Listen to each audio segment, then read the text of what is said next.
In a recent poll, Americans have voted to increase benefits for only two groups. I was actually pretty shocked to see that. I'll let you know which groups they are, and I'll give you the latest on the Social Security Fairness Act as Social Security delays retroactive payments for public workers, and I'll let you know what the latest is with that, as some senators demand quick implementation of Social Security Fairness Act in the latest letter from one senator and 26 colleagues, and some are even saying scrap the whole thing, let's not even do this Social Security Fairness Act and reverse the $169 billion Social Security mistake. I'm going to give you all those updates, plus answer this question right here. Has Donald Trump cut Social Security funding? What we know as of now, and I'll give you some other important updates as well. Before I dive into the main content, if you appreciate these Social Security updates, hit the like button and subscribe to the channel for more Social Security updates. So let's start with the most important question. Has Donald Trump cut Social Security funding? What we know. Well, short answer, just to not leave you on a cliffhanger, no, he has not touched Social Security. He has not cut funding to Social Security. At the moment, it seems to be like a tug-of-war battle between Elon Musk and Doge, as well as the other side saying that there's, they don't want Elon Musk touching Social Security. So there's a lot of things going on. And when Trump was asked point blank, he said that he wants to protect and strengthen Social Security. So I highly doubt that Trump would cut Social Security funding, especially since he ran on the campaign promise to strengthen and cut taxes on Social Security. So to answer that question really quick, no, he has not cut funding to Social Security. When it comes to this, Americans want to increase Social Security benefits for two groups. So this is according to a recent poll that was saying that 85% of Americans are willing to raise taxes to secure the program's longevity, meaning that 85% of the participants in the National Academy of Social Insurance, this poll, they're okay raising taxes to pay for Social Security. I hope these people realize too that Congress has stolen probably billions and trillions of dollars from Social Security, a lot of corruption, a lot of scandals going on with Social Security that the public doesn't even know about. But I hope they know about that as well. The survey highlights the urgent need to reform and strong public support for measures that will ensure the stability of Social Security while also including provisions to care for caregivers and older workers in physically demanding jobs. Sorry, I got hung up there. So according to this, the two groups where they voted, over 60% voted for these two groups to get improvements in Social Security. One, caregiving credit for parents. What's said here is one major proposal is the introduction for caregiving credit for individuals who take time out of the workforce to care for children under 6. Currently, these caregivers often receive significantly lower Social Security benefits because their earnings history is interrupted. This disproportionately affects women who are more likely to take on primary caregiving roles. The proposed credit would help bridge the gap, ensuring that time spent caring for young children doesn't penalize future retirement income. Then the second group would be bridge benefit for older workers. So another key proposal is the creation of a bridge benefit for older workers with a history of physically demanding work.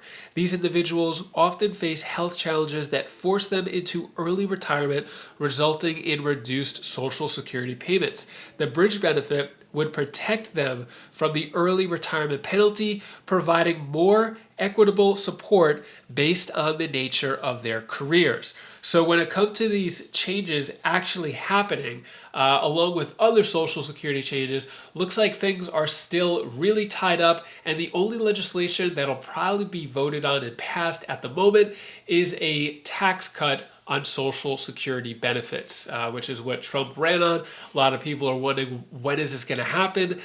Seems like March 14th is potentially the date. That's what we're hearing so far from the White House, March 14th. So that could be when that's probably going to be the first legislation that passes.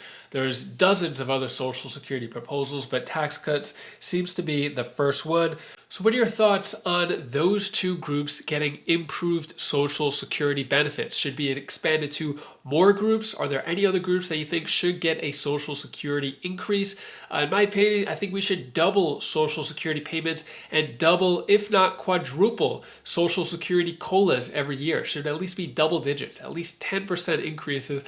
Let me know down in the comments if you let me know down in the comments below if you agree. Also, I wanted to give you an update. Been taking my Magic Mind every day for the past month or two. I cannot go a day without it. Love it so much. Tastes good, but makes my mind really lighten up. I don't stare at my phone as much when I'm doing this research.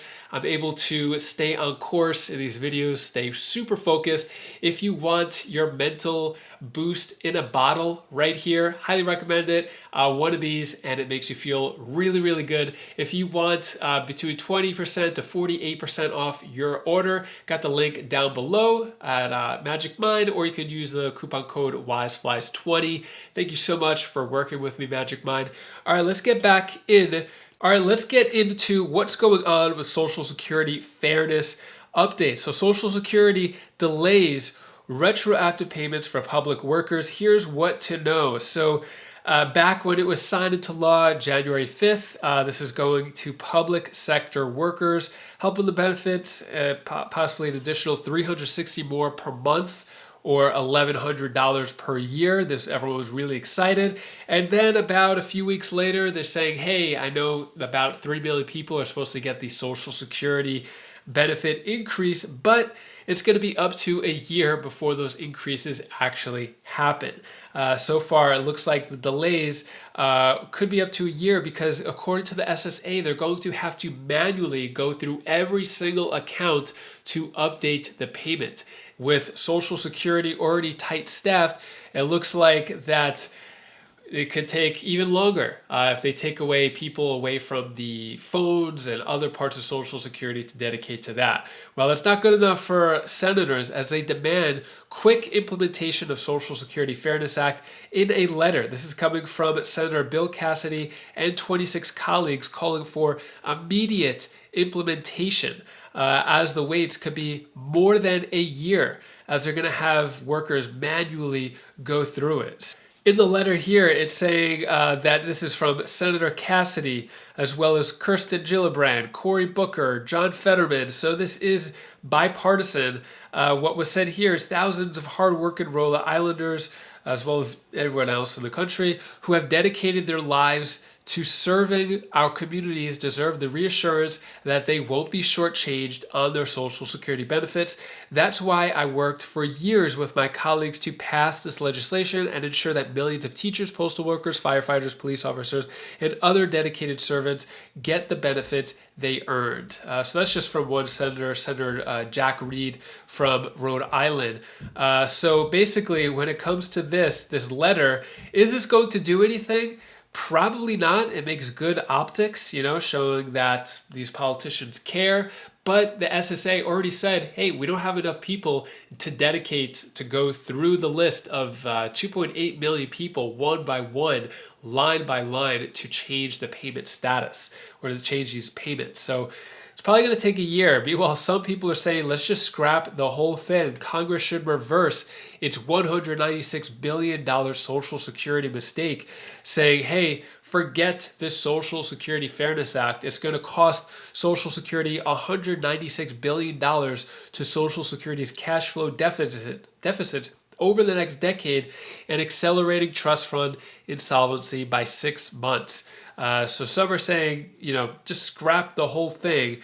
What it's saying here is that before the repeal of the WEP and GPO, stabilizing Social Security's finances without benefit reductions would have required an immediate and permanent payroll tax hike from 12.4% to 16.73%, an increase of $2,660 for someone earning $61,000 per year.